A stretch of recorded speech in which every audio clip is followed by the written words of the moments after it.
All right. We are back with our second series of the day. Knights of Ishtar versus Rat Legion. I am Little Rodney, aka the old sad boy, aka like not the head of the table, but like I be on the side. Sometimes I'm not at the foot of the table. You know, I'm not the tribal chief, but I'm like, you know, the tribal like scribe maybe. Yeah, tell him. You tell him. Yeah, day one stuff. And I'm here with Cooley, right? Yo. And we are into the draft already. We have Gragas band and an Amumu band coming out from Knights of Ishtar. We have a Lilia band coming out from Rat Legion. And we are going to tell you that Knights of Ishtar, if I remember correctly, have not lost yet this season. Have not. Undefeated 3-0, sitting at number 1 in the standings and power rankings. They have just been such a dominant force throughout the season thus far, and they are playing against Rat Legion, who is currently sitting at, I believe, a 1-2 record. That sounds correct.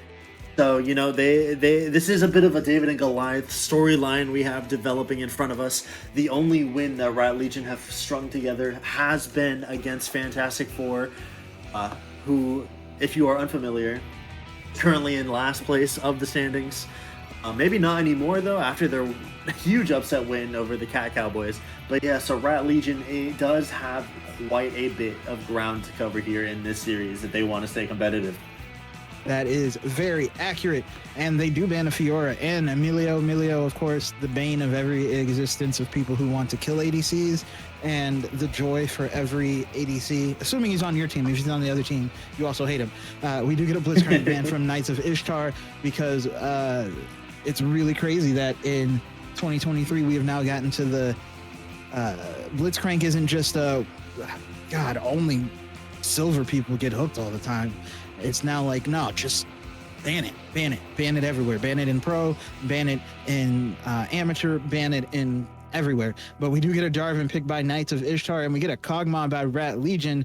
I don't want to wish or say, you know, speak bad things on anyone, but I'm pretty sure Jarvan is actually really good at squishing bugs. But there's a Poppy, which is very good at stopping Jarvan from squishing bugs if positioned correctly. A little early on the Poppy pick, I would say. I mean, yes, it's right after the jungle J4 pick.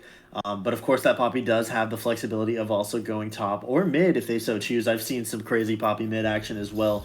But, you know, I really would have thought they would have just locked in the Kog'Maw Lulu. Now you run the risk of Knights of Ishtar potentially taking the Lulu away, which, you know, not the end of the world, but with Melio also off the table, kind of leaves you in a little bit of an awkward spot. But they opt for the Nautilus instead. Well, I am of the opinion that Poppy can play 4 positions if you really, really need it to. So maybe not ideally, but I mean, Poppy can top, Poppy can jungle. People have been playing Poppy mid. I mean, Poppy support is great if you just need people to not jump on your Kog'Maw. But that leaves a lot to be desired for, but it's going to be a Janna who is also great at keeping people from diving onto your Kog'Maw and or pushing them away. I'm really liking this so far. There is a lot of disengaged tools that Rat Legion has, and especially after they're seeing the J4, they're seeing the Nautilus, there's this dive comp that's just building in front of them, and they've picked the right tools so far, with still having a nice little level of flexibility to move this Poppy around. But I also think right now, especially after we're seeing that mid-scope update, the 13.10 drop, and all the changes to Rage Blade specifically, I think any champion that builds Rage Blade is just... It's just bound to be like a ton of fun. Kog'Maw has been in such a great spot this patch. So I'm liking what Rat Legion is putting together so far. I do think that with the execution and the high level of gameplay Knights of Ishtar have been able to string together over the first 3 weeks, it is going to take an extremely well-crafted draft to be able to put a little doink into the plans of the Knights of Ishtar. I definitely agree there. Both on the Kog'Maw and on Knights of Ishtar just have been executing at such a great level. The other thing, though, is Kog'Maw did get a couple buffs right before the item change that Riot, like, sneakily snuck in there, and people were still like, Kog'Maw's still not good yet. Anybody, you know, people can just dive on him. And then suddenly Melio came out and it was like, wait, actually, Kog'Maw's magnificent. But we get a brand. So that's most likely a brand mid, unless there's some Janna tech I just don't know No, about. no, no, no. This is season 10. We're not going Janna top with Smite anymore. This is a brand mid. Ooh, Oh my! I hey, you know, don't I love don't want it. to rule it out because people have always been able to find things that make you go, wait, you can do that. So, I mean, I don't know, maybe it works. But we do get a Yeah. sender from Knights of Ishtar. They did actually ban a couple top laners, banned the Shin and the Jack. So I imagine they have a top lane plan that we are going to see here very shortly. No, if I'm Rat Legion, I honestly would just rather blind my top laner there because you lack bulk on this team. Unless you're going Poppy top, in which case, that's still in a very real possibility. Um, if the plan is for that Poppy to go jungle as a way to counter J4, you see the Ornn now, so I guess that does make it a little bit easier. Fiora is banned, the #1 counter to Ornn, but you can play something, I guess, like, I don't know, you don't want to play Mordekaiser because there's too much AP on your team already. You can play Darius, I suppose, but it's just not. I'm actually really hoping that's a Poppy top now. Poppy is okay into Ornn. It's not the greatest, but pretty it's not good the into worst Ornn. this is. Yeah, I think that's an okay matchup, and I'm hoping they pick a jungler here. But no, they're gonna pick Olaf. Okay. I mean, Yes. technically, there is still flexibility in these two picks. Olaf jungle is a thing, but I would Not imagine just that they do a put that thing, Olaf top. the thing. Olaf running you down from the jungle when you're overextended is one of the worst things in the world because in a side lane, you're not going anywhere. He's just going to get you. The question is, can you get to the tower before he can do enough damage that he doesn't care about the tower shots? The answer is no. The answer is just always no. So yeah, no. Olaf jungle. I'm not gonna rule it out, but yeah, that could be a problem. But no, it'll be Olaf top, Poppy jungle. I biggest concern here is that there's quite a lack of like consistent enough damage. Because yes, you have the Kog'Maw, but that's not going to really be online until about 15 minutes in the game. You have the Brand, who will put down a really strong amount of burn specifically, and of course we know Olaf to have one of the strongest early games in the game. But I don't know, once you start putting all the pieces together, I'm really liking the way that Knights of Ishtar have set up their team fights. Call of the Forge God is just going to be so crucial here, and especially when you have things like the Cataclysm, like the Nautilus Ultimate, like the sneaky, ratty ways of this Twitch. I think that Knights of Ishtar have an easier way of going about this game, and I think Rat Legion need a lot of things to go right. I agree. I absolutely agree. However, after the last game we saw earlier, I'm not going to rule anybody out. For sure, you're definitely correct. Despite the failures or the shortcomings, I should say, of their comp, just because. Yeah, I think there's definitely enough damage in the right scenario. I mean, Brand's gonna get jumped on by somebody between Syndra, Nautilus, Jarvan, Ornn. I assume the goal is for Brand to press R and hit as many people as possible, and then hope that Kog'Maw can clean up, and then Janna, Poppy, Olaf, or maybe just Janna and Poppy can protect the Kog'Maw. I feel like that's the plan. Also, Janna making Olaf run faster.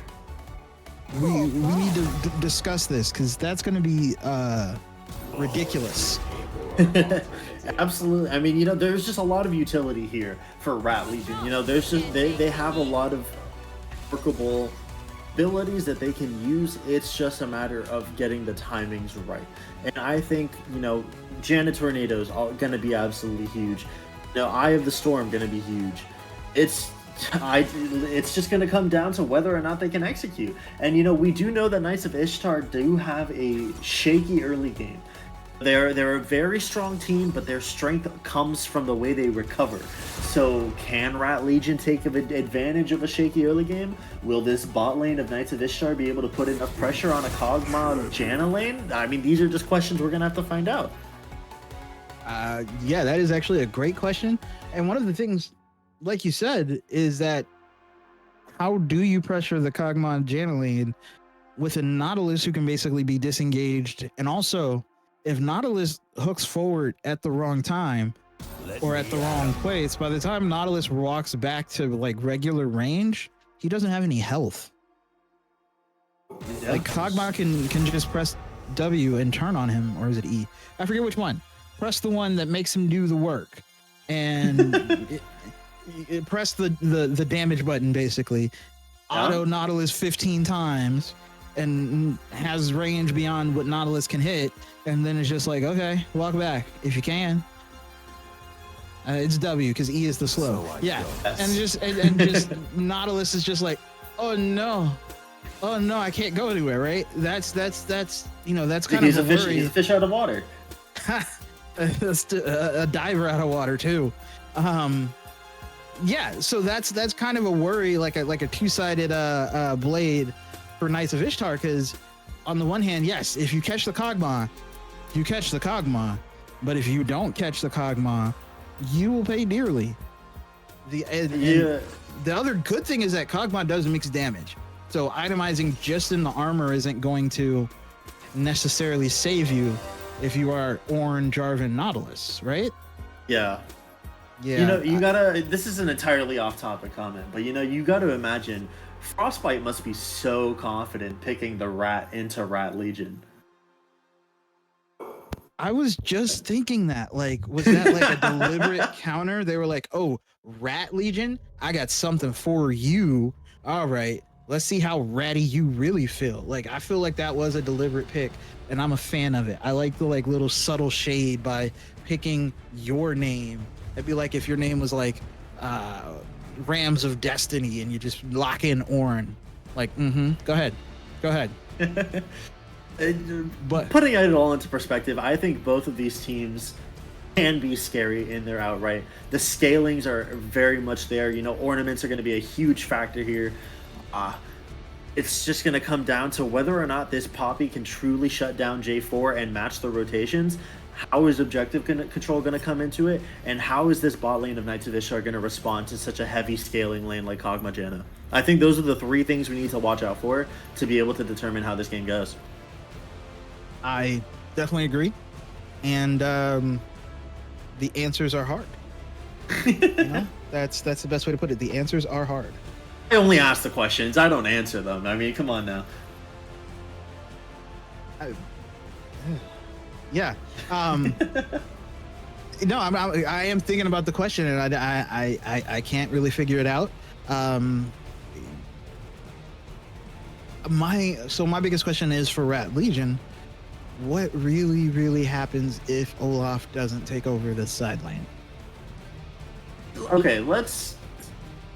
The likelihood of Ornn winning into Olaf. But there's I'm a not saying difference it's zero. between there's a difference between winning, but and not losing, right? Like Ornn doesn't have to win, just not lose badly, right? I mean, That's if he doesn't lose badly, Olaf still comes out on top with what Olaf wants to do, which is keep this Ornn contained and keep him out of those early 2v2s, 3v3s in River. As long as you're keeping Ornn isolated and not able to really support the rest of the team and get, like, you know, either ornaments online as early as they can, or maybe getting a Call of the Forge God online, that's what Olaf is here to do. Isolate the Ornn out and provide as much damage and just ultimate stomping power as he can. I agree, but if the Olaf is not strong, the Olaf cannot side lane. If the Olaf cannot side lane, what is Olaf? A barbarian. Fair enough. Well, we will be back with more philosophical questions to the very nature of these champions, as well as who's going to win very shortly. So don't go anywhere. We're going to go to the spectator break and be back with Game 1, Knights of Ishtar versus Rat Legion.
All right, here we go. Knights of Ishtar versus Rat Legion, game 1, and you see a stack here coming out from Knights of Ishtar already. Volperto able to see Wishicus. Wishicus does not see the rest of Knights of Ishtar. Rest of Rat Legion is just spread out as 5. They don't know that there could be danger afoot, but it looks like the danger afoot is actually not going to be afoot. It's going to be wearing shoes. It's wearing shoes. It's actually going to be offhand. Yeah, I like that. I like that. And there is a singular ward that is placed in the jungle there. It's going to be cleared out. Bonus gold for Huel. I'm definitely going to think that says Hyrule just because of, you know. I read Hyrule too. I was like, what are you talking about? Who's Huel? Yeah, no, it it took me a minute to transfer it in my head because I definitely thought this was just like, oh yeah, Legend of Zelda. We're not all on that right now. But that extra 5 gold, fantastic. You see Ornn walking in, trying to get some deeper vision, or at least figure out where Poppy is starting. They are pinging where Poppy is starting, and that ward on the red buff is fantastic. Jarvan's gonna also start alone, but Olaf's gonna have a free push to start. Probably gonna wind up being a little bit stronger. Our initial, reactions off of runes and whatnot, we're seeing the Dark Harvest on the Poppy. It's pretty interesting. So it's understandable, but it's also really tough. There's not a lot of runes that work well for Poppy jungle. Actually just played this the other day because I was like, oh yeah, this is great. Screw your Jarvan. I hate your Jarvan. Your Jarvan will be doing nothing. But we do see a trade being taken, and yeah, level 2 Chick in the Wing losing a lot of damage, even with that Aftershock losing like 20% of his health in a trade that he just hooked the Janna on. Also Frostbite taken low. It's just going to be tough sailing until there's some items down there for that Twitch. But yeah, no, there's not a lot of good runes, but it's really either Dark Seal or Dark Harvest, excuse me, or taking Phase Rush. The rest of them don't really work as well. I would have opted for Phase Rush in this game. You know, I think you're gonna need the evasion to be able to get away from some of these engages that Knights of Ishtar can set up. I think that, you know, Phase Rush would have been the perfect way to go. But Dark Harvest, I can also understand, gives you a lot of late game presence.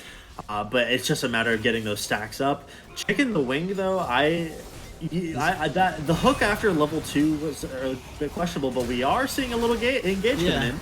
Well, it was bait, though. It was bait. There's a Poppy, and they are trying to save the kill for Mr. Krabs, but they might have waited too long. Krabs not going to get the final auto. There he goes. He gets it, but we do get the return from Volperto, able to get the kill onto Wishicus. There's going to be the knockback from Yusa, able to make sure that it is only a 1-for-1. There's going to be a ghost coming out from Frostbite. They're going to hop onto Mr. Krabs. Krabs just trying to get some damage down. That is looking like it's going to be a kill onto Volperto. Yeah, Krabs gets 2. Frostbite gets 1.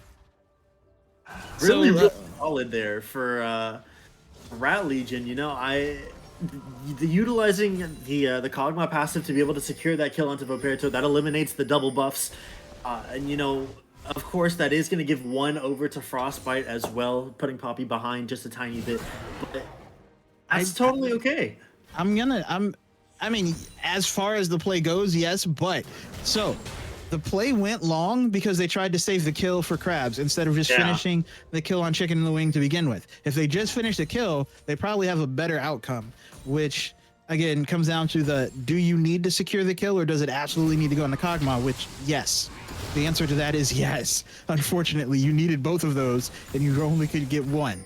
The other issue, though, is that it denied a huge wave for Kog'Maw. So even though he's back now, did miss out on about 7 or 8 CS, which right now is a big deal, and they're already setting up to gank him again because Kog'Maw doesn't have any summoners.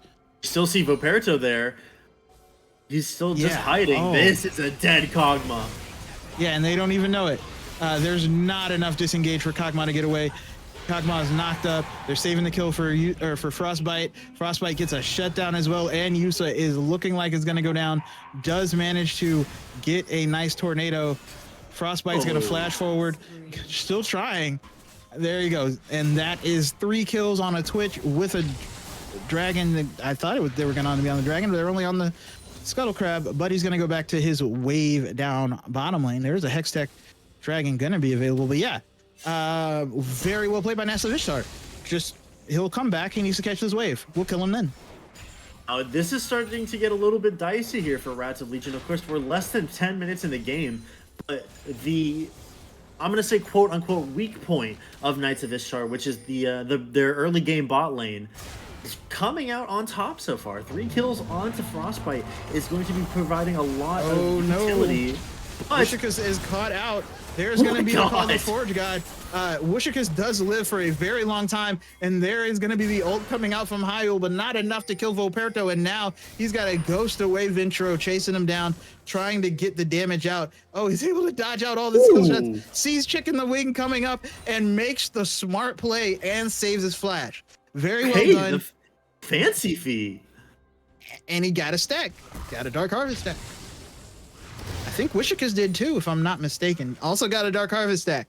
So, I mean, something for Rat Legion. Something's better than nothing.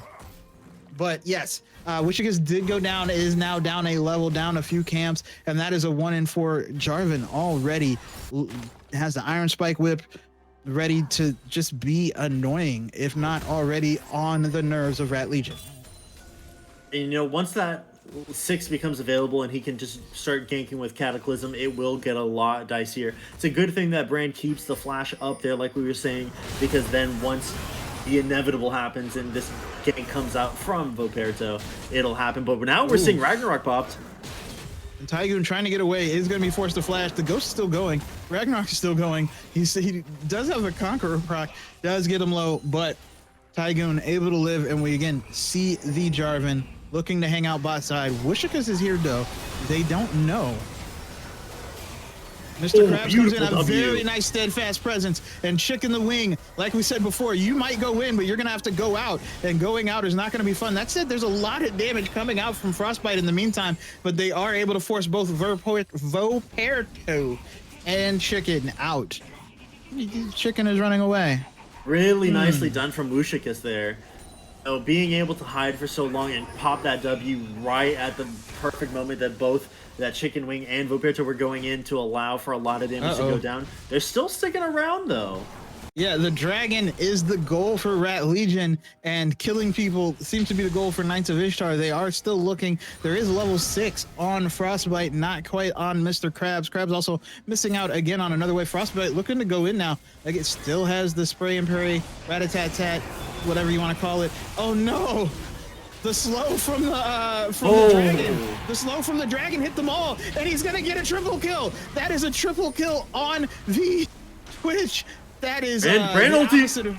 But it doesn't bounce. It doesn't bounce. So everybody's low, but nobody's dead. And Brand is trying to get out the damage, but it looks like it's going to be a dragon on the side of Knights of Ishtar. A triple kill for Frostbite, and bad times. Bad times indeed. If you are rooting for Rat Legion. Literally could not have gone worse for Rat Legion. Not only does the triple kill go over to Frostbite, but then you lose the Drake, and then the ultimate doesn't even get to bounce, so you only get one hit. Oh my god, that's a heartbreaker. Did get a stack though. Did get a Dark Harvest stack. I mean, now has 3 stacks. Same with Wushikas. Small victories. If they were playing for who has the most Dark Harvest stacks, they would be in the lead. They would be up 6-0. So, you know, it's all in how you look at it. All in how you look at it. But yes, that Twitch is almost all the way to the Bork already. There is only a Rage Knife available for Mr. Krabs currently. And the Jarvan is now 6. So might be looking to come back, but actually right now looking to get onto this Rift Herald. There's still 3 people bot lane though. Frostbite is getting engaged on. What? They want this shutdown. They get the shutdown. They get a double kill on the other side. Knights of Ishtar with Vintro TP. Vintro comes in and says, okay, good job, I guess. I don't know what the game plan was there for Yusa. I mean, using your Monsoon to push him back under turret? I assume you were trying to get it out from, like, away, so that the TP was coming in, you know, you isolate them so that you can focus one and focus the other. That's just a horrible misplay to have in that moment. Yes. Did keep them slightly healthier though. Slightly healthier. And there was a shutdown gold, and the shutdown gold did go to the Kog'Maw, which is where you wanted to go. I mean, mathematically, it might have came out even between the 600 gold shutdown and the double kill for Ventro. So, like, mathematically, you might be okay. Yeah, and mathematically, I'm not broke, but I mean, that doesn't change the fact that it's just a horrible trade in the first place. Ooh, because Ventro might go down. Oh, Roberto over the wall. There's a shutdown from Huel. Huel's still trying to get the damage off, but is not going to be able to do so. On the other side, Tygoon is fighting two members and is not going to survive either, as Wushika plus Bussy able to get the kill there. So a 2-for-1. Jarvan having to pick which friend to help. Helps the mid laner, but that is going to be shutdown gold going over to Huel, as he now has the burn boy. Leandries, yes. There is a Ludens coming in for Ventro. Actually, there's so many burn. So there used to only be like 2 burn items, and now there's like 5. Why are Riot like this? Because burn baby burn, you know, all that kind of jazz. But now, as we just pull ourselves back, looking at the overall game state, you know, like we talked about before, this matchup in the jungle is trying to start to essentially prove very, very, futile for the side of Rat Legion. J4 versus Poppy is where all the mayhem that happens in the side lanes and in mid is going to go down. We've already seen a lot of successful ganks from Voperto. Wushicus has tried to match them, but, you know, in the process is now down 30 CS. So that is just not where you want to be at this state of the game. Yes, down 30 CS, does not have a finished item. Looks like is going for the Divine Sunderer, but again, there is already a Gore Drinker for that Jarvan. They're already looking to set up down here in the bot lane. They're clearing vision. Voperto walking around, looking to either gank or be ganking. Is going to be spotted though. Is going to be spotted though. So there's that. That's it. Both junglers are consistently on the same side of the map, but Voperto clearing out all of the vision down here in this bot lane, making sure that there is no safety for Mr. Krabs. Mr. Krabs very much needs to be careful. They want that patty recipe, and they are coming for it. There's another ward being dropped. He sends Yusuf back. There's going to be a scatter the weak is going to scatter some. Voperto's able to hop back in though, but now the oh, no. Yeah, the brand is here. The brand is going. Voperto is going home. And now there is a 4v3 with an extra side of Dark Harvest stack. Really nicely done coming out from Rat Legion there. You know, it was a bit of a messy fight there for Voperto. You know, was able to entirely evade the Poppy ultimate, countering it with his flag and drag. Then to just get caught out by the brand ultimate, it's just not looking great for them. And now that's going to allow a little bit more tempo to be on the side of Rat Legion, especially as they look to try and start this Ocean Drake in a few seconds. More importantly, I did not know that interaction could do that. I did not know that in the middle of getting sent away, Jarvan could just decide, nah. It's basically an unstoppable, I believe. So I think the only thing that can break it is airborne. Steadfast presence? No, not even airborne. Yeah, because he was airborne. Yeah, that wasn't airborne. Yeah. So yeah, I don't think there's anything that can actually break the... Except for Poppy's Steadfast Presence, which stops all dashes. That's super weird though, because just in general, it seems like if I send you away, this should not work. But Frostbite is caught out and is going to just go down. Rift Herald was dropped bot lane. They get the stop. Yeah, it's not going to crash. Charge. The dragon is going to be taken by Knights of Ishtar, but on the other side, King Chicken the Wing, is getting hit by Hyul, and Mr. Krabs is trying to get on him, but I think Chicken the Wing may be able to get away. Oh no, look, Wushik is trying now to get the kill on the other side. That is going to be Ventro taking down Yusa. I mean, what? Just what? All right.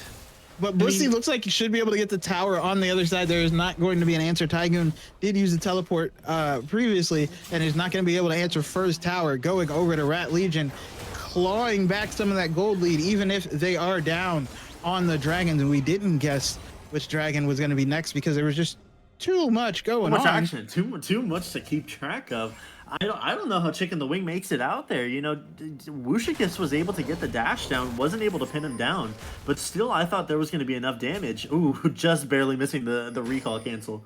Because he didn't have the finished item. That Divine Sunderer would have sundered. But yes, both ADCs, strong as crap, finished items, ready to go. Like, what, 15 minutes into the game, and it's just chaos on who can get the better engage on the other ADC and or who can keep their ADCs safest. These comps very much built around these ADCs doing damage, with the mid laners kind of being supplemental exploders, if you will. Somebody will die if I press all my buttons. What happens after that is up to you. But we do see the Divine Sunderer finally coming in. Yusa and Wushikas trying to get onto Chicken, I guess. Looks like maybe not, but the Rift Herald is being started in the top side by Voperto. Is going to be perfectly, actually not perfectly uncontested now. Bussy's there. Yeah, Bussy is there, but there are 3 members of Knights there. There is only one Olaf. That might be a little too much for an Olaf to bite. But there's rotations coming now. It's just too late.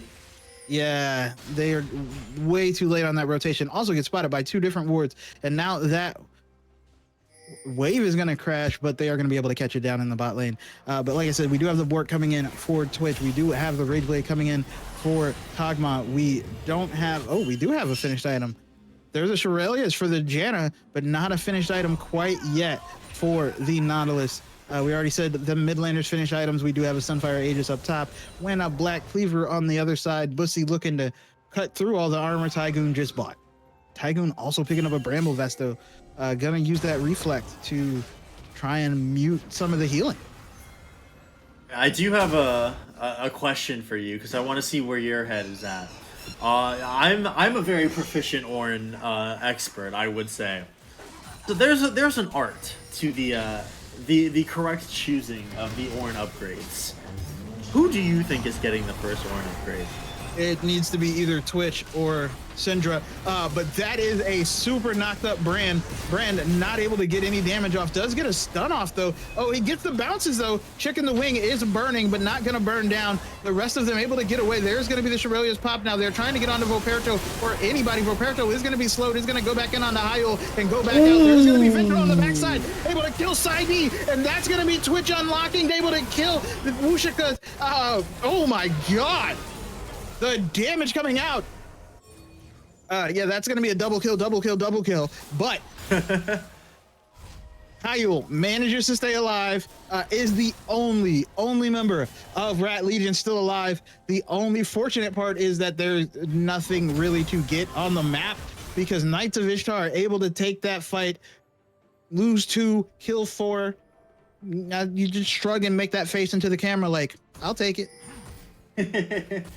Definitely super well played there. I think it was Venture coming up from River was just so massive there, provided so much damage just out of nowhere. That's just the true raw threat of Syndra, and especially now that you have that Shadow Flame online, you know, Olaf was building that Black Cleaver first, but now you're probably thinking, okay, is this a Maw game? Am I gonna have to build Maw third to be able to actually survive the magic damage coming out from both Syndra and Twitch? Yes. To answer your question, yes. And we also do see the Rage Blade coming in for Twitch. Twitch has a Rage Blade and an extra recurve bow, whereas Kog'Maw does not even have the second item yet. That's gonna be a problem. And very nice scatter of the week, but does not scatter any weak. Ventro is gonna go down. Is gonna be shut down by Wushika. On the other side, we do see the re-engage there. Bussy is able to get shut down. That's gonna be another double kill for Frostbite. There's 3 members alive versus 4 members alive. Rat Legion trying to survive, but it's hard out here in these streets. And that should be a free Drake there for the Knights of Ishtar. They're just playing these team fights so well, and it's what we expected. You know, this is a very mid to late game team.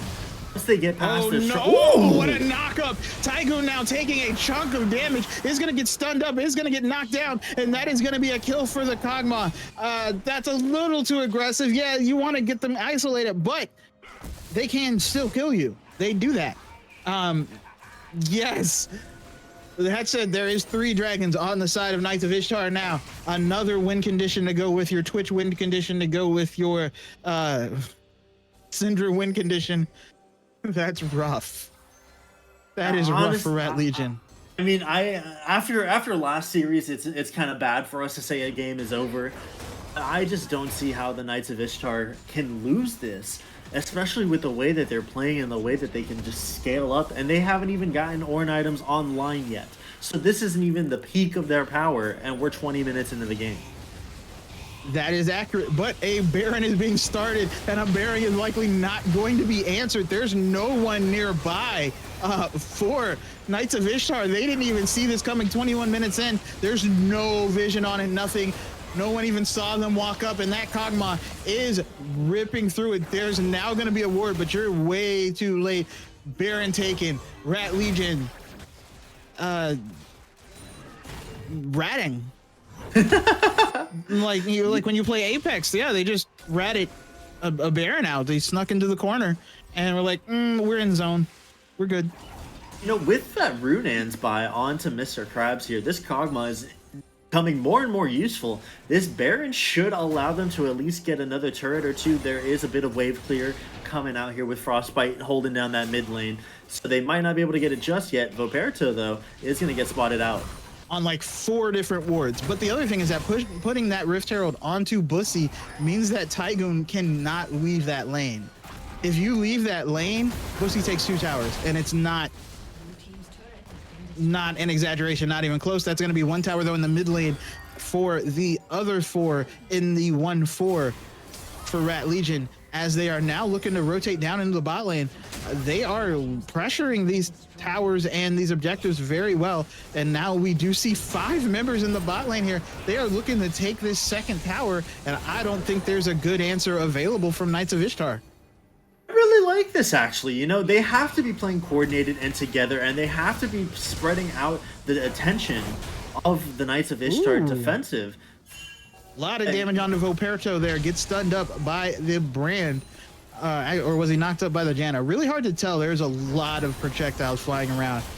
Can't really tell which one hit you specifically when there's 5 of them airing out. But the back off coming now from Rat Legion. Look at the vision control they have in the bot side jungle of Knights of Ishtar. There's just so many wards that they know exactly where the Knights are going to be playing from. You know, there's no vision on the round table, but there is in the jungle. And now the Rat Legion is going to try to be continuing the play that they just started building for themselves and spreading out this tension. Because, you know, when the Knights of Ishtar are able to play together and they're able to have this level of coordination that lets them play many different angles and play from different fronts, that's when they start winning these team fights. But if you're focusing all of their attention into one single lane and they're not able to spread the wealth out, that's when things start to get a little tricky for them. And I think that the Rat Legion team is really starting to play to that strength. I agree. But that said, they only have about a quarter of Baron left, so I wonder what they're going to be able to accomplish next. If anything, we do see Bussy split pushing in that side lane, trying to get some more pressure down up there in the top lane, but down because he's further down the lane, is able to draw a member or two to him. I don't know if there's going to be another tower that's going to be able to take him on the side of Rat Legion, but there is a Janna that's just going to go away. Ventro presses the outplay button.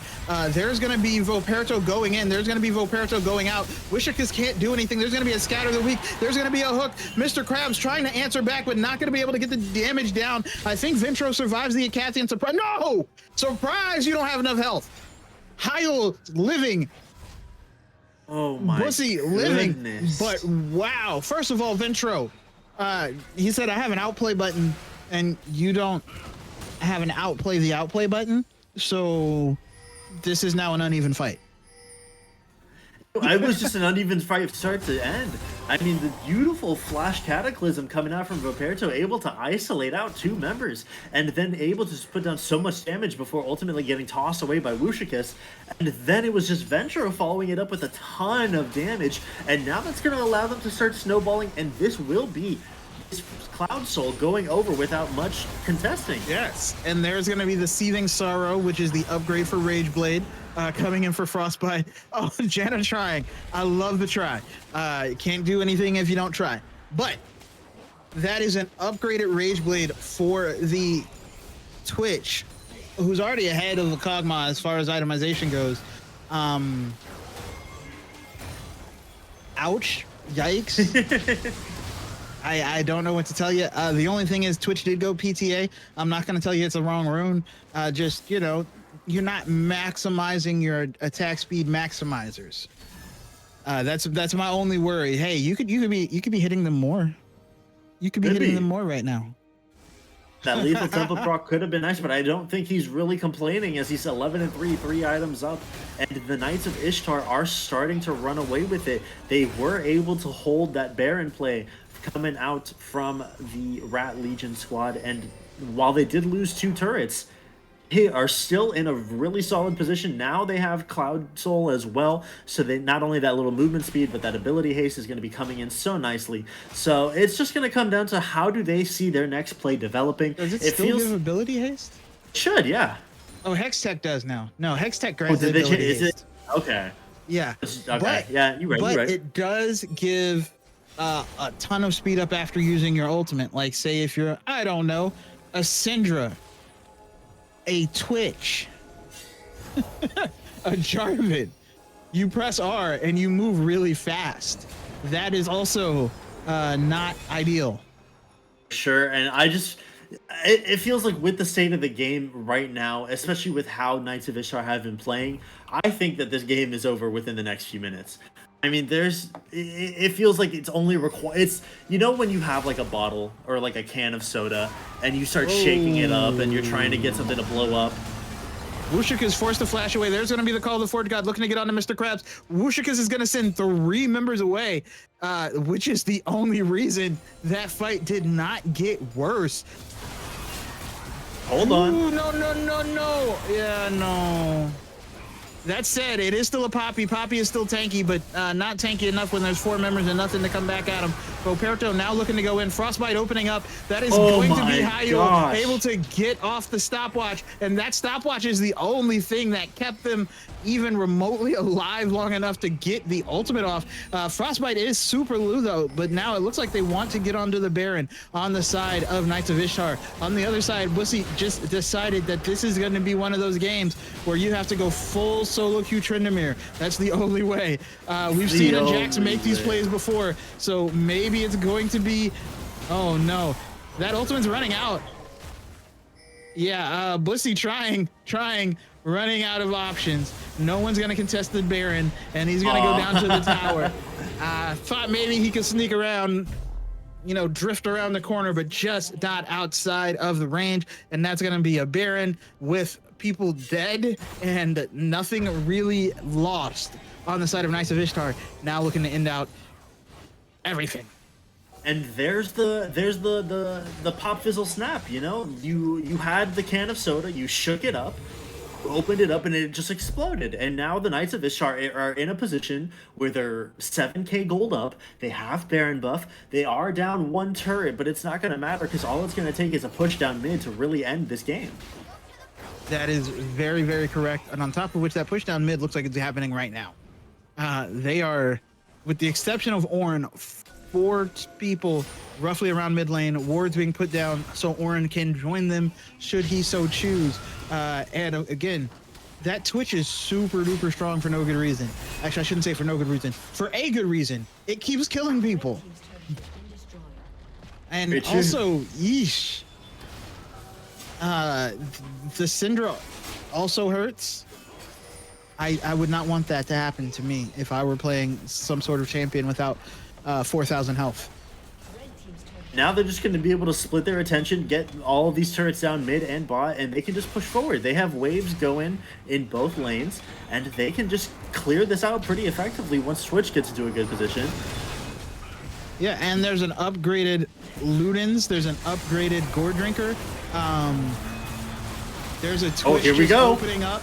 There's going to be the call of the Ford guy. Wushikas is gonna go down. That bird is gonna be able to take down Mussy down from 2 screens away. Frostbite just eating through everyone. Ventro trying to delete the Janna, not quite able to. That is going to be a Kog'Maw return kill. There is going to be some more damage getting back, but now there's only Mr. Krabs up. Poperto is able to survive. Mr. Krabs, no! Tried to go back. You don't have the stop. Anything. You have nothing. You have a gray screen. Which there's the shields, and that is going to be Knights of Ishtar taking down game 1. Ugh. I mean, we that felt so bad just because there is no counterplay to Syndra. For as much as Riot loves to talk about, oh yeah, we built in counterplay. The counterplay is, did Syndra get items? Yes. Someone dies. I mean, the play there was just to keep doing what they did right after they had gotten Baron. You know, like, you don't want to be playing for mid lane when you know that there's 4 different angles that Knights of Ishtar can enter from and 4 different ways that they can just blow you up. If you're playing that through the jungle, high vision, low risk style, trying to push one of these side lanes, then you're able to start making some things happen. Then you might be able to get a pick here, get a Zephyr off on someone, put a lot of absurd amount of damage, maybe a poppy pin, and then you are able to start getting some momentum going. But they weren't able to do that. It fell apart in front of their hands. And ultimately, we saw what the Knights of Ishtar are capable of once they hit that mid game to late game, and that's all she wrote. Yes, it is. But also, because this just worries me in a way that does not sit right with my soul. Syndra can kill you. Then she gets bonus items on top of the items when she already has no real counterplay. So she can just kill you more, or kill you and your friend. It is very true. That's just not fair. Like, I don't have another way to put it. Like, it's a spell. What does it do? Damage. Everything. How much damage does it do? All of it. A lot. Okay. How do you block it? You can't. No. Okay. Can you get out of range of it? No. Is there like some sort of like, mechanic where you gotta like sidestep things? And no. Unless you're playing Fizz, no. Can you flash out of vision? No. Like, oh, what you can do? Stopwatch. Yeah. Do you have a stopwatch? No. You're dead. Sorry. Just dead.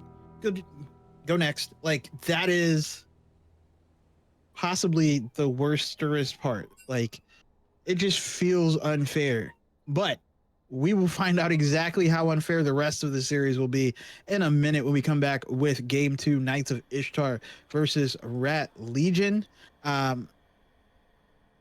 Things might change. Things might stay the same. That's how life be sometimes,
Welcome back, everyone. We are returning to your screens for the draft.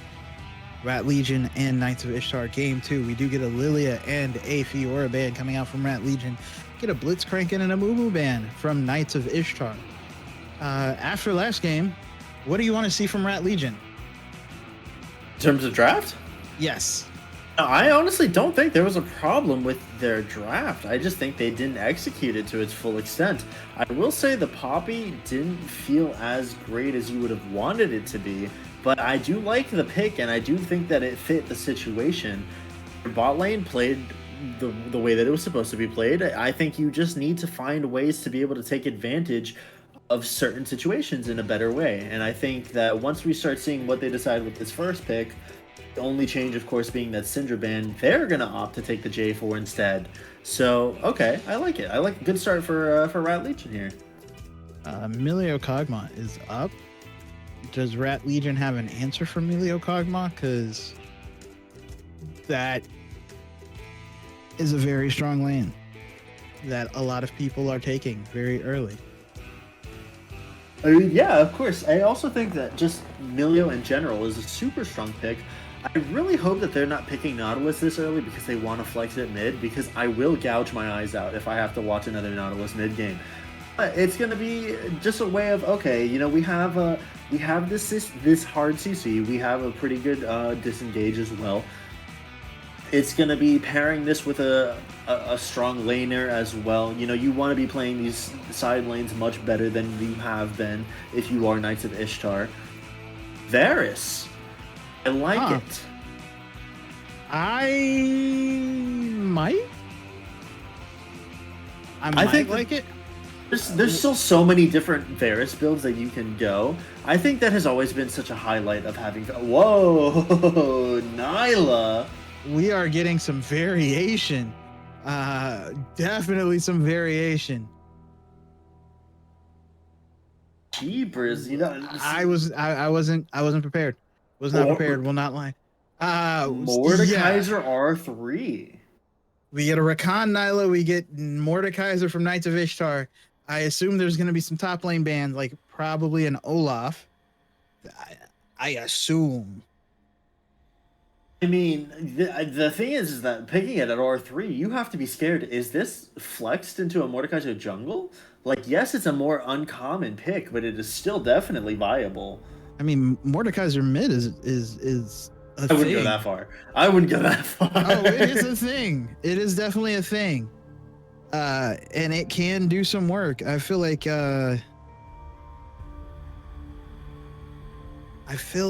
honestly, you're sleeping on this right now because am I sleeping on Mordekaiser mid? Mordekaiser mid into. Well, I mean, it depends because it depends on what Rat Legion play. I definitely wouldn't blind pick Mordekaiser mid, unless I am a supremely confident Mordekaiser player. But if you lock in like a AD mid laner or like a AD assassin, locking in Mordekaiser basically goes okay. You tried to go into my ADC and now you're with me, and you can't kill me. So all of those fancy moves and that stupid edgelord gameplay that you love so much means nothing. You are with the ultimate edgelord. You are in the death realm. It doesn't get edgier. And then they're like, "Well, I'm supposed to be a ninja," and Mordekaiser's like, "Well, you get hit with a mace." But yes, we do get a Wukong after the Scion Lux bands from Knights of Ishtar and the Aurelian Soul Vigar bands from Rat Legion.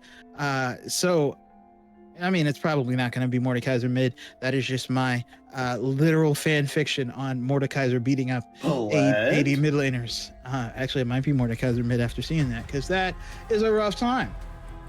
It definitely is a losing matchup for Mordekaiser, so it's a good pick here for Rat Legion. I still don't think that's going mid. I could see the Mordekaiser jungle Wukong top. That is definitely something that can happen. They're filling the brand. They are feeling the brand. You got a blind kick a mid laner. Brand. Crazy.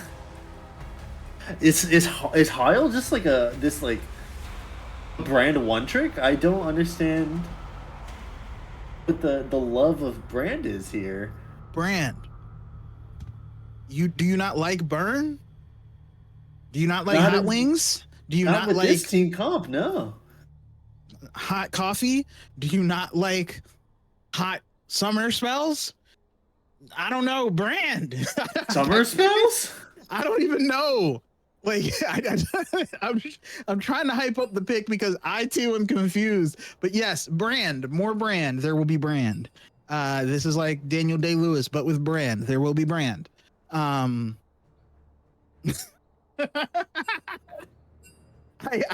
very obviously Huel has tickets to Burning Man every year. Just I mean, if you're Knights of Ishtar, you're coming out of this smiling because you're like, okay, we just win. Like I don't see how Rat Legion can answer many of these things. Like Varus is primarily unchecked. You have a Rakan that can jump in, sure. You have a Nyla that can block autos and whatnot, sure. They cannot understand.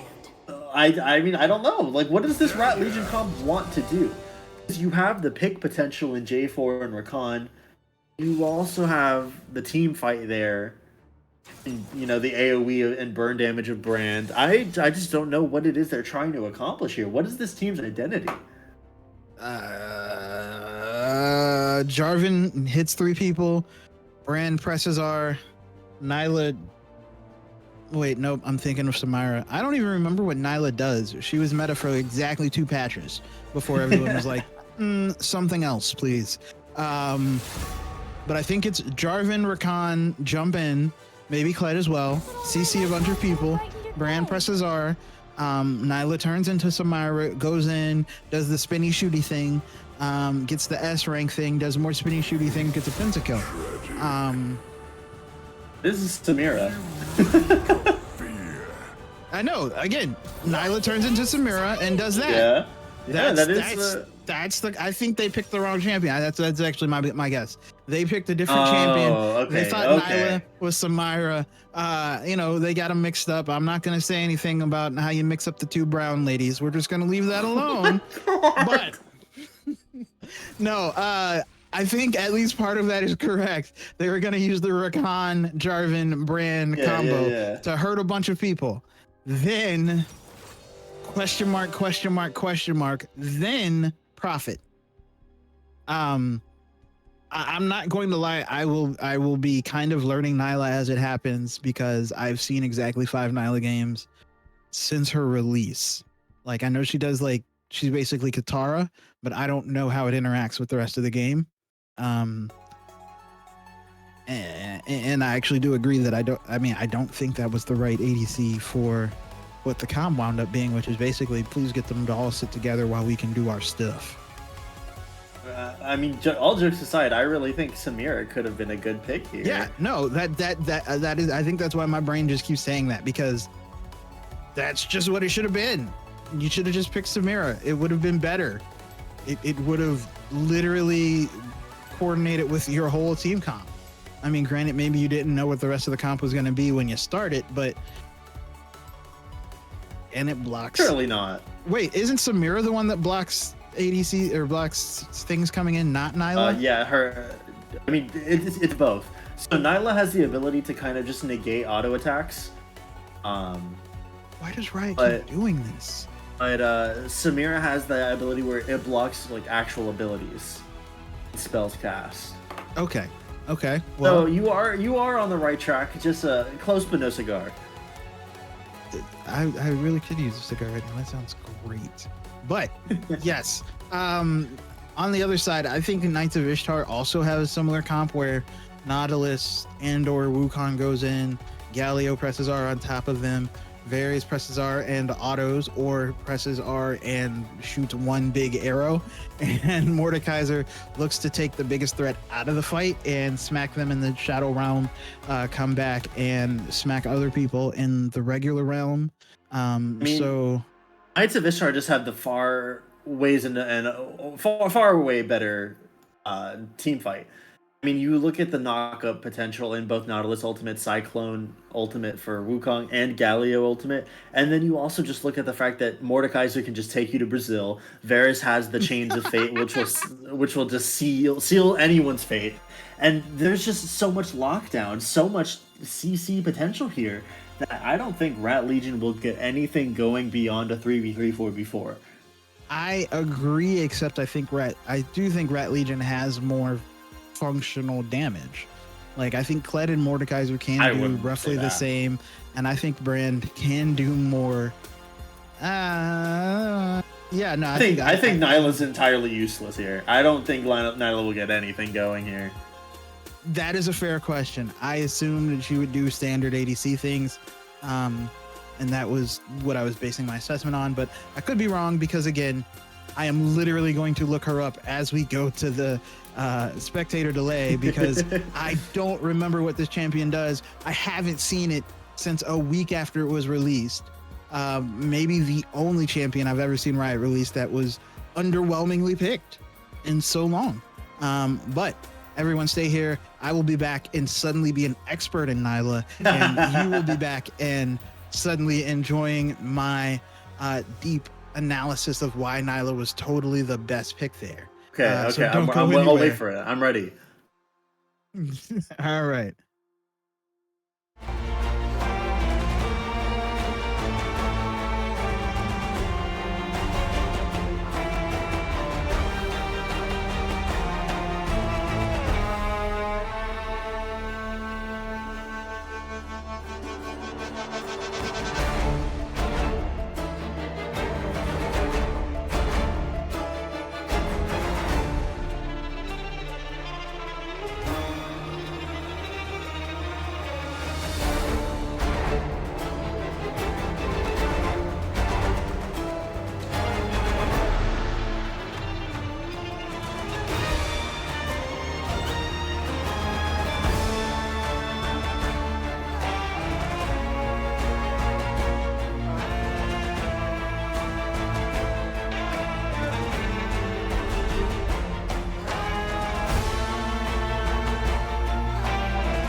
Okay, welcome back. We are in game 2.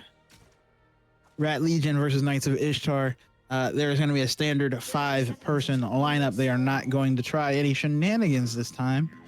It looks like, but, and this is a very important but, later they are now trying shenanigans.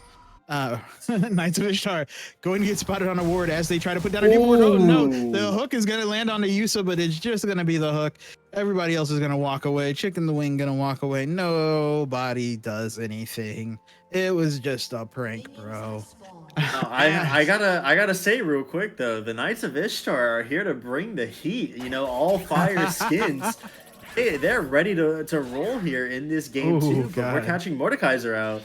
Yes, they are ready to roll. They did have some absolutely magnificent skin coordination for those of you, which would be everybody not in the lobby who didn't get to see the loading screen. They even had the Infernal Galio and the Infernal Varus, the skins, because they that's how the splash art is set up. The skins literally look like they overlap each other. It was fantastic. But yes, they that's a level of team cooperation I don't think you can aspire to, but they are going to get a knockup on the Frostbite, and Nyla's going to start hitting with those, with the water arm technique that we saw from Legend of Korra. Not really going to get as much damage on the Frostbite as I thought, but they are going to still win that trade, and we do see Sashimi Senpai, who was not here last game, getting some damage going on, and we do see Yusa going in now onto Chicken the Wing, gonna get hooked back in. Chicken is not worried at all, and Frostbite is gonna get a chunk of damage out of Yusa. That's half the health going away immediately. This is a super aggressive bot lane coming out so far. Of course, you have the Rakan, this big hook. Frostbite again, just getting the damage down on Yusa. Yeah, I would stop playing with him at this point. I would stop messing with him. He is not here for game. He's not here for jokes. He is here to literally pull you in and hurt you. That said, there's a lot of damage from Huel onto Ventro. Ventro is just burning, and that is already going to be a Dark Harvest stack on the brand. Not again. We can't keep tracking these Dark Harvest stacks. There's only too many one of set them. to track now. That said, Shishimi getting some damage on Tycoon, but Volperto is here. There's going to be the Ignite from Shishimi trying to get the first blood. Is not going to get the first blood, and it looks like Tycoon is actually going to be able to survive. The passive shield going to make him safe. We do see Wishing down here. Chicken the Wing looking to step up now, but they don't know. I assume they don't know. There's going to be the re-engage. There's going to be the double re-engage. It looks like they're going to be able to get on Chicken the Wing. Chicken the Wing is going to be able to flash out, and that is 2 flashes out of the bot lane for an Ignite and a flash, I guess. Wushika did flash and did. That was actually really nice. Flag drag, flash to get that nice knockup at the end. But going back in. Wing, not worried. Is going to. Why? He's starting to feel it himself. I get it. I understand. You know, you start hitting a couple of Nautilus hooks back to back, and you're like, oh, I'm on top of the world. And then suddenly you were playing Gray Screen Simulator. So you know what? We've all been there. But I think that's starting to build Chicken the Wing's confidence just a little bit. Just because you can doesn't mean you should. I don't know about that one. Yeah. That is exactly my point. Just because you can doesn't mean you should, and should not have, but did. And now is going back to lane. Did give some free gold over to Mr. Krabs. The other thing, though, is Nyla does give some bonus XP to her friends. So everybody hanging out in bot lane for a little bit too long, not going to be as detrimental as it would have been other times. Huel getting some nice damage onto Ventro. Ventro's actually hanging on pretty well, but that bear trap on a rope does not land. That's actually really nice from Shishimi. Basically was trying to ride out the claw there to get pulled into range. I really like that a lot, but we do see Huel again just harassing Ventro.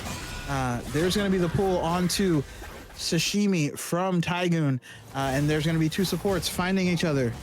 2 supports lost in the night, finding each other in a dark forest. It could be romantic. It could be a horror story. We will never know because they both walk away just fine. Decide, maybe another time. Maybe Judging more by the fact clandestine that meetings. that Yuso decided to very rapidly flash their way out. I don't think it was a romantic night whatsoever. But, you know, we can keep theorizing it. You know, some people are into weird things. Some people are into flashing. Some people go to prison for flashing. Whoa. I'm just saying that that's life. But we do have a bunch of friends down here in the bot lane again, and that is going to be Wushika sneaking in, trying to get some more damage on. The bear trap on a rope lands. So this top lane matchup is actually really confusing, because it's like, oh yes, somebody is winning, actually they're losing. Oh yes, somebody is losing, actually they're winning. They just won the trade. It just changed. It seems to change on a whim.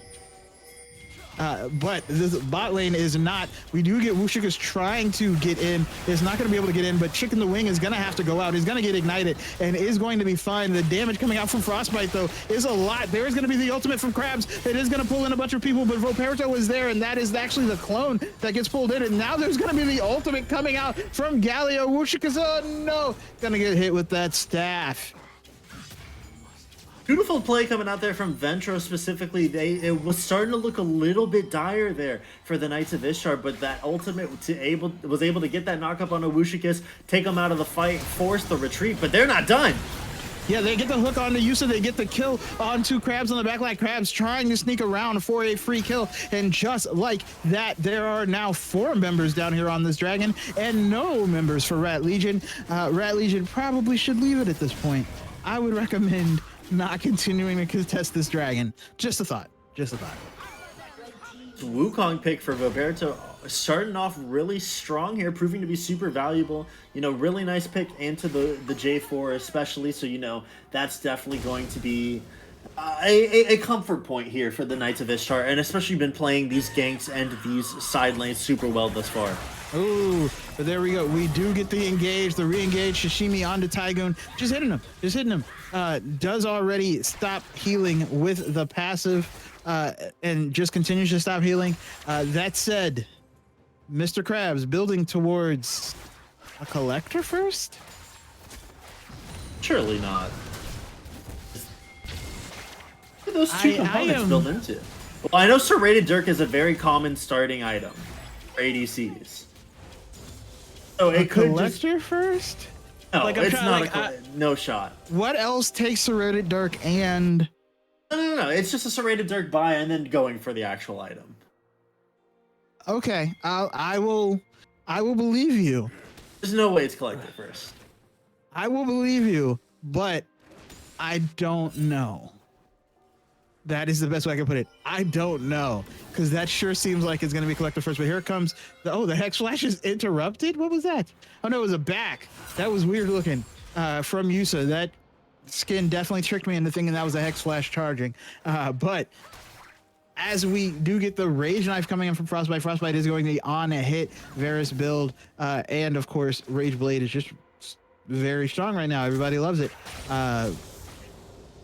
Oh no, they don't get to kill the ward. Doesn't get it. Oh, heartbreaking. The Rift Shuttle being started up there by Voperto and Tygoon, but that's going to be the engage. They're going to be able to force out the flash off of Frostbite. They're going to be able to get on the Chicken the Wing. Chicken the Wing is taking a bunch of damage, but it gets the exhaust down onto Yusa.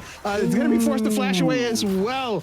Yusa is going to live. Mr. Krabs is going to live. Wushikis is barely going to live, but only because Frostbite is out of mana. Flashes all around. A flash used by Frostbite, a flash used by Chicken the Wing, an exhaust used by Chicken the Wing. I actually put the exhaust on the wrong person. I thought Mr. Krabs would be able to do a bunch of damage to get it off, but did not happen. Hyul in Ventro having adventures. Voperto over here. There's going to be the ultimate coming through. Yusa trying to get some damage. There's also fights just everywhere. That's going to be a Dark Harvest proc though. Shishimi on Tygoon. Going to hit him with the bear trap on a rope. Take a couple tower shots. Going to get dismounted. Going to walk away. Tygoon super low. I don't even know what happened in bot lane, but it looks like everybody lived. I don't think Frostbite died. So, okay.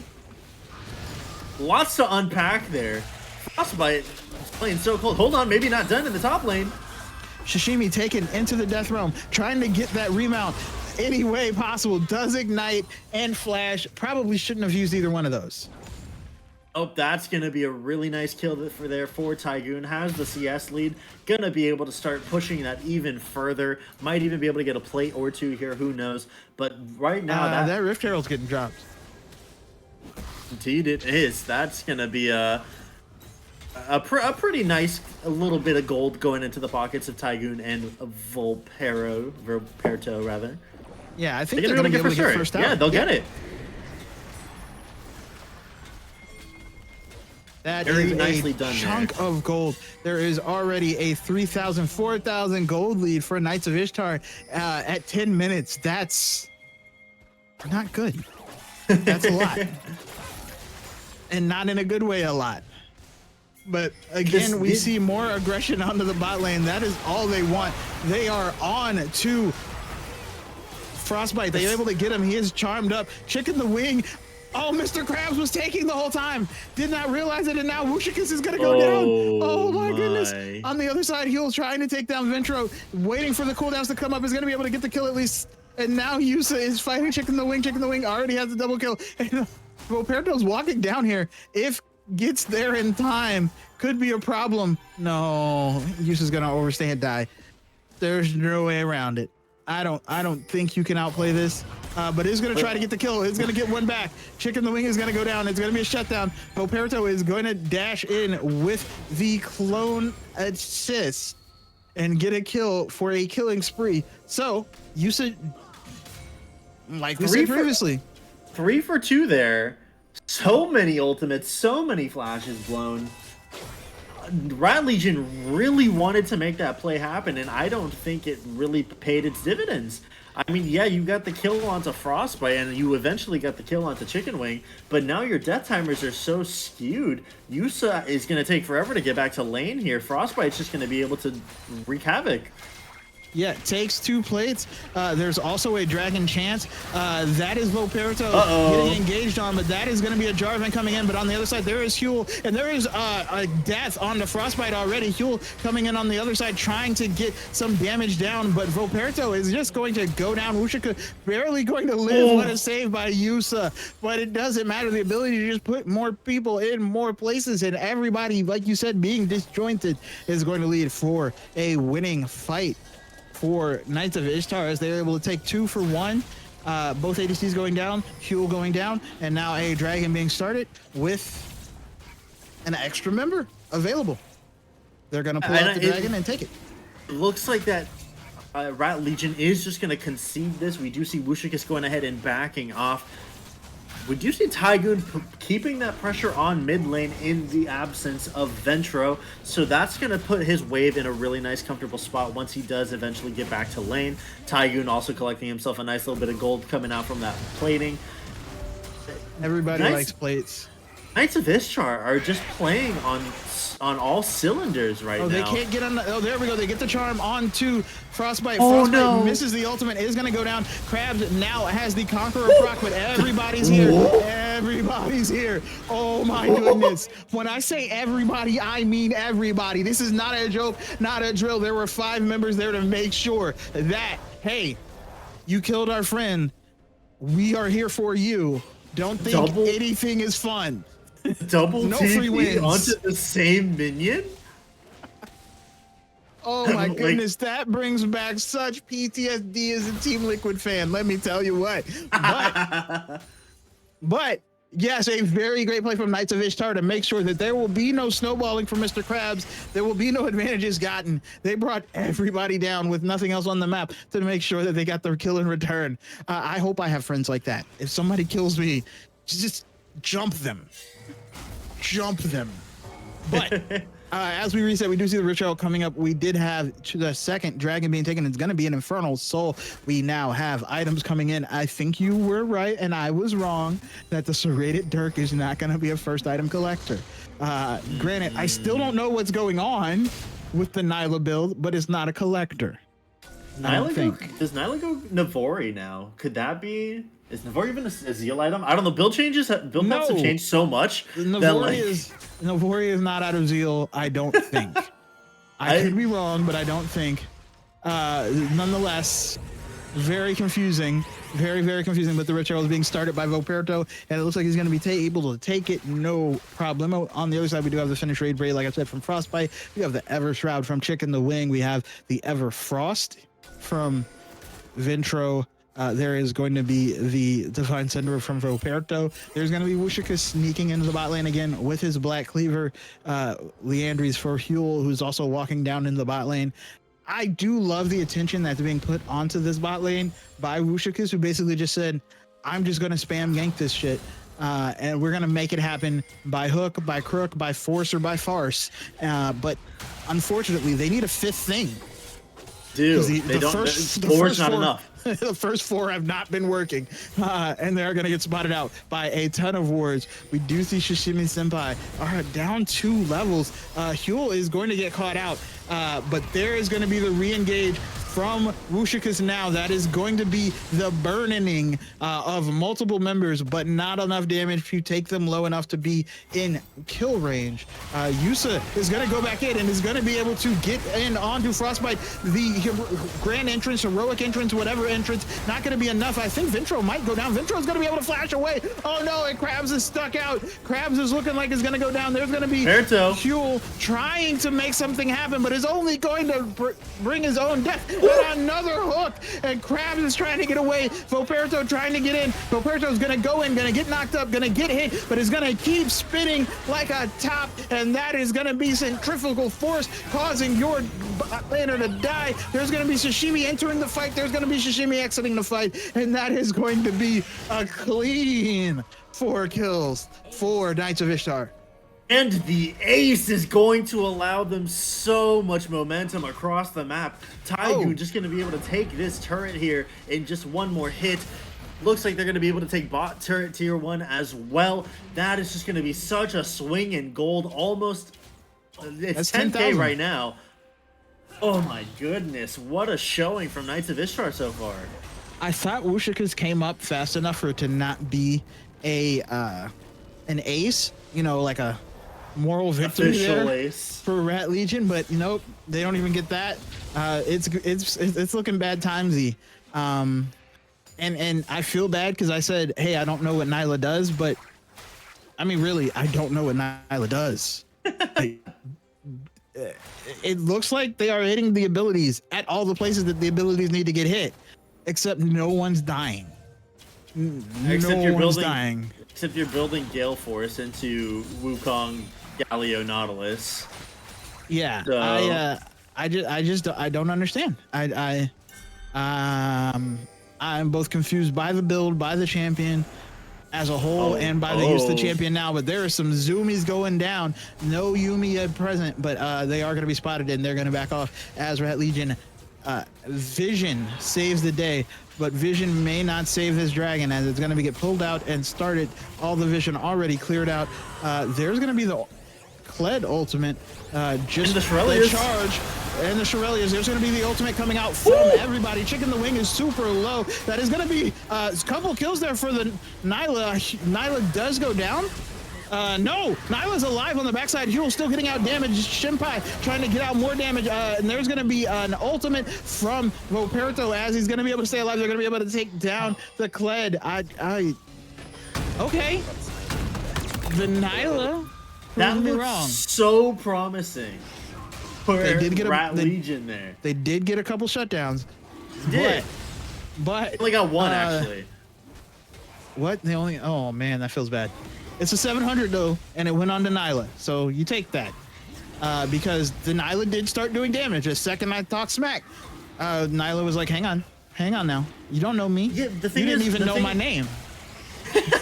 The thing is, though, is that they tried to start 2 fights at the same time, and they were focusing the back line and the front line there. You know, they were trying to play back to front and front to back, and it just doesn't work that way. So then once by the time they were getting to the big boys and Mordekaiser and Galio, you've already used all of your resources. You have nothing else left to give. So now once you're facing the barrel of a big hammer and a big Flappy Bird. So it's not going to work out for you, and it didn't there.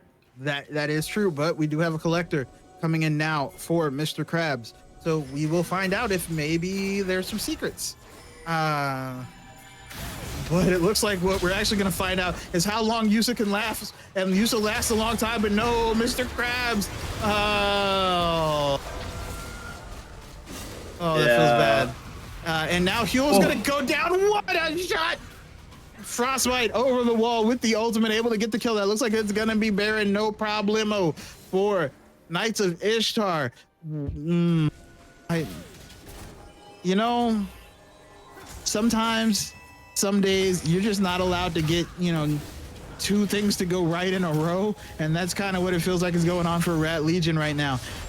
The second Yusa got away, Mr. Krabs is standing there like, oh no, you brought them to me. Man, you gotta give so much credit to where it's due here. And Knights of Ishtar, they're just toying with Rat Legion at this point. Game 1 was a lot closer. You know, it felt like there was some moments that could have been redeemable there, but maybe here we have a fight. I mean, they should be able to take down Chick in the Wing, not going to let him get to the wall to flat. They let him get to the wall and flash. They didn't even stand between him and the wall. And now Wukong is here for the re-engage, and that is going to be the re-engage. Wukong is going to get some help from Vintro, and that's going to be 2 dead already as the Jarvan and the... Oh, no. It hit! He hit the chains! The taunt on the Mr. Krabs. Everybody is low. Psych! Everybody is almost dead, but there is a shutdown kill there for Hyul. Everyone super duper low. Super low on the side of Knights of Ishtar. Unfortunately, there are only 2 members who are also super low on the sides of Rat Legion, and that's going to be a mid lane inhibitor going down. Yeah, it's just, it's all coming together here for the Knights of Ishtar. They're clicking on all cylinders, and there's just not much that Rat Legion can really do to contest this. They have such strong CC. They're playing together super well. Their coordination has been super clean. I just don't know, with this 14,000 gold deficit, what is Rat Legion even going to attempt to do to get back into this? They're gonna try to get everybody to sit in one place and press all the buttons, and then we're gonna see an ultimate come out from Galio, and yeah. And then that's it. That's all we need. That really does seem to be all that needs to happen. Yusa might be caught out here, trying to get away, is going to dash away, is going to at least not get hit by the chains of corruption, but there's lots of friends here, is going to dash the Krabs and going to be fine. But oh man, that was close. That was a close one, friend. Did manage to get the ultimate out of Frostbite, so hey, that's a good trade. Does lose a tower. There's going to be an engage. Another engage. This is it. It's over. There's going to be all the buttons going down. Volperto is still alive. Huel is still alive. That is going to be Frostbite going down to the Kled in the back line. Huel gets a chunk of damage off. That's an ideal fight.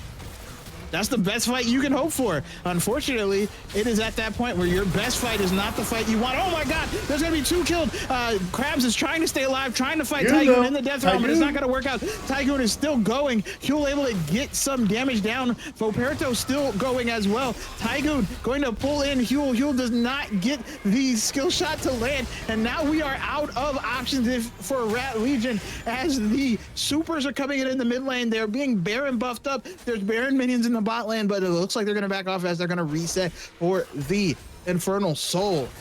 Yeesh. It looked good. It looked good, and then it looked good, and then it wasn't.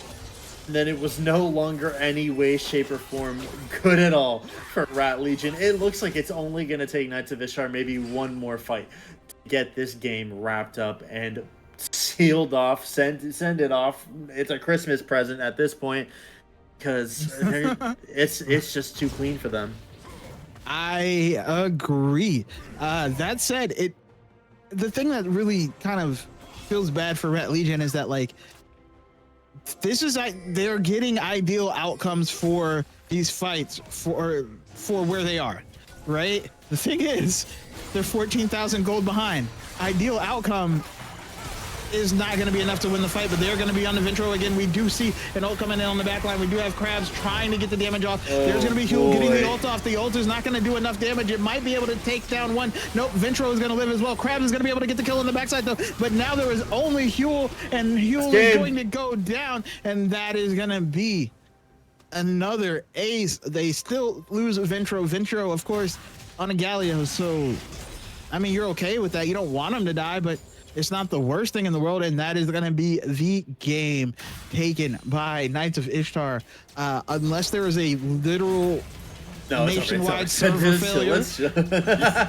Like, we need to get cyber attacked by China for them to lose this game, and it's too late. It's too late. What a showing from Knights of Ishtar. You know, they're number 1 seed for a reason. Now moving to 4-0 on the season. They're ready to just go ahead and start wrapping this season up, get to playoffs, and send themselves into finals, because that's what they're here to do. I think they just showed so much strength. They showed so much versatility here, because you know, we came into this saying, okay, you know, their bot lane does have a tendency to be a little bit slower on starting. They come from behind more often than not, but they're always here about recovery. Today, they didn't even really need to recover much. They did not need to recover much. On top of which, they may have, I don't know, taken the new Gatorade Light that is supposed to replace Pedialyte for recovery, because what little damage they did sustain in the early game, they sure bounced back fast. Like, there was so much going on in the bot lane that did not, especially game 2, did not get Rat Legion ahead. And that is the part where I'm just like as I'm you had a game plan, you played to your game plan, you tried to execute your game plan, and not only did you lose, but they literally turned half the fights. Yeah, indeed they did. And you know what? I think I gotta give the most kudos up to Voperto. I feel like he was just all over the place there, was able to get so much momentum building here in almost every lane. You know, that early pick onto Kled to allow Mordekaiser to build an early lead and really just start snowballing out despite the fact it was an unfavorable matchup, and then to just go ahead and continue matching Lucius in the bot lane, continue to be putting down so much momentum, so much pressure. It's just he's my MVP, I think. I am not disagreeing at all. Who'd you guys say? Voperto. Okay. Absolutely massive series from him. It looks like we're going to be able to get him in here for a quick interview. And here he is, Voperto. Congratulations on your win. How are you feeling after that one? Thank you. We're feeling pretty good. Felt pretty clean, at least that second game. Yeah, that brand pick had me a little sweat, though. A little sweating. Yeah, the brand raised some questions, and those were hard questions. Did 32,000 damage, but y'all came through despite the brand. And which leads me to my question, which is not about brand though. Rat Legion effectively said, we will make your bot lane in 3v2 like your ADC is forgiven, and y'all were just like, okay, that's fine.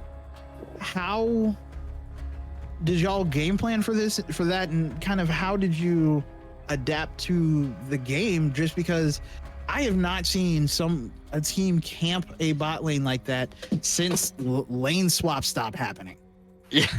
Yeah. Well, we focused a lot on draft nowadays, at least.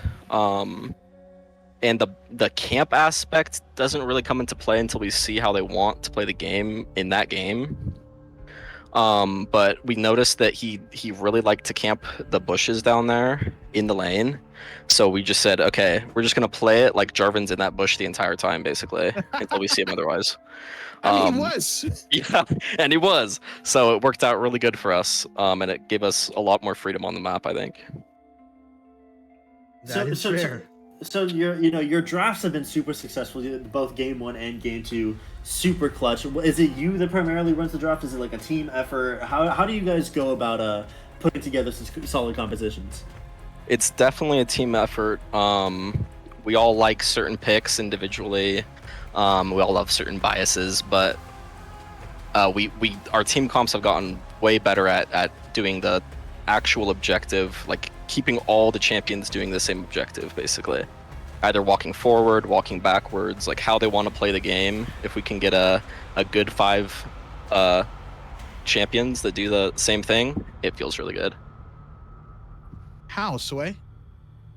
How? I've played this game a long time. How? I How do don't you want get to. 5 people to do the same thing at the same time It's without one impossible. person deciding they have the smartest, stupidest idea you've ever heard, and they will not continue to play the game except executing that smart, stupid idea? How? How? Yeah, that does is happen a lot. That is an actual question I have, because I swear every time I play, every team I'm on, I'm like, yo, if we all just did the thing, and then somebody's like, no, split push, no. Yeah, I think Frogs. their drafts also fell into that same issue where they had 2 or 3 champions that did one thing, and then the other 2 or 3 did kind of the opposite, so it didn't really mesh as well. Agreed. Yes. And yeah, I think we have that- good flexes as well. That actually brings me to another question I have, which is they locked in Nyla game 2. I feel bad because all my questions are not game 2 related for right now, and bot lane related. They locked in Nyla game 2. One, did you be real? Did you really know what Nyla did? And 2, did you have any concern that champion might do stuff to you? Like, is like I don't have a. I apologize, my wording is not the best there, but like, was there a concern for the champion, both in that it's not a highly picked and really hasn't been a highly picked champion for most of its existence, and kind of, you know, the potential it may have had to disrupt your game plan? Yeah, well, thankfully, our AD carry actually likes to play a lot of Nyla and Samira, those types of weird AD carries. Even if we don't draft them, we know in general how they want to play the game. I was a little scared because I've seen that build before, the Collector Gale Force build, and I've seen it absolutely one-shot teams. But I think we were tanky enough that it didn't really matter this game. That does seem fair. Well, that is super lucky, because you have the only person in North America who knows what that champion does, aside from maybe Mr. Krabs on Rat Legion. Yeah. Real quick, I also just want to, briefly touch on the versatility that you guys have shown. I mean, you guys can really just from game to game switch the entire identity, the entire spirit of the team or the composition you guys are playing, or just honestly just change the focus of it. For example, Ventro on the Syndra last game was just able to put so much pressure elsewhere, but then suddenly able to to put a different cap on and just go entirely supportive mode. What does that speak to you guys as a team to be able to switch it up and really just play for the same goal? I think that really comes down to how long we've been playing together as a team, to be honest. We've been together at least with 3 of our members for 2 or 3 to maybe even 4 years now, off and on in competitive scenes. And I think our communication in the fights has gotten a lot better, and that is the main way we're able to actually do any comp we want to do. Awesome, thank you. Yeah. Does make a lot of sense. Well, yeah, the flexibility was really good from game 1 to game 2, which also made it really hard for us to pick exactly who we were like, should be the MVP. Again, like we said, Ventro in game 1 was on the Galio, in game 2 was on the Galio, on game 1 was on the Syndra, and kind of the difference is sword and shield for how they function. That said, is there any kind of ego clash when someone's like, excuse me, I'm here to play murder and you want me to play healer, and that doesn't vibe with my soul? Does that happen at all, or is there generally everybody's really cool about like, okay, well, we're gonna play for this, and you might just be kind of on weak side duty or on tank duty or just kind of hanging out here for a little while? I would say that happens the most with probably top lane Tygoon on probably the Ornn pick. It's not that he doesn't like playing it, but it just feels like it offers so much in the team scenario a lot of the time that we're trying to shove him on it. But Ventro, we're trying to get all 5 of us on champions that we know we're comfortable on and work together in the team scenario. So he's very comfortable on Galio. He likes playing it, plays it probably a little more aggressive than the normal Galio you might see. And yeah, we've been having lots of success with that. Well, thank you so much for joining us. Congratulations again on your Week 4 victory. You got 3 more matches before playoffs, so I'm sure we still have a lot of great things to see out of you guys. Thank you. I agree. Do you have any shout outs before we let you go on with your night? Yeah, I think every single member on my team played exceptionally well today. I think Caleb, our support, Chicken the Wing, had a really good vision score, really good vision control in most of the game. Adventure played really well on the Syndra Galio. Tygoon keeping it real with the Ornn versus Olaf top 1v1s. And yeah, Frostbite just solid, always going to be out DPSing their ADC. So yeah, gotta love the team. Well, that is good to hear. I'm glad. Again, we are. It sounds like you guys have actually a really nice team dynamic. Yeah, we definitely don't fight at all.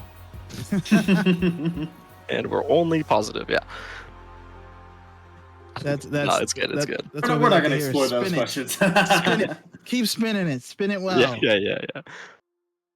All right. Well, have a nice evening. The rest of you have a good evening. Y'all played amazing. You're still undefeated. I am actually. Cooley, do you know the rest of their schedule coming up? You had me last time. I do.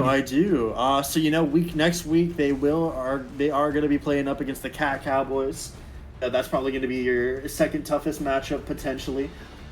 Mm-hmm. You also on the rest of your schedule have DPS week 6. That's going to be your other hardest matchup, I would say, and then you're wrapping it up on the season against Wingmen.